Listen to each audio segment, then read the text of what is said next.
На чистоте русский Алёша. Всем утро в хату. На чистоте русский Алёша, ребята. Всем в Болгарии, всем в Будапеште, всем в Румынии. На чистоте русский Алёша. Всем утро в хату, пацаны. Это я, русский Алёша. Ребят, прошу любить и жаловать. Кто рано встает, тому Бог дает. Всех с великой победой.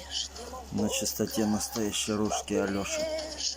Не русский Иван, а русский Алёша. На великую победу, 80 лет великой победы. И так далее, вы меня поняли. Настраиваемся на музыку. Я знаю, за эту музыку ничего не будет. Наоборот, может, медаль дадут. Никита Сергеевич Михалков, может, медаль мне присылает. Ну и позывной русский Алёша всех. Спецпозывной русский Алёша, 80 лет великой победе.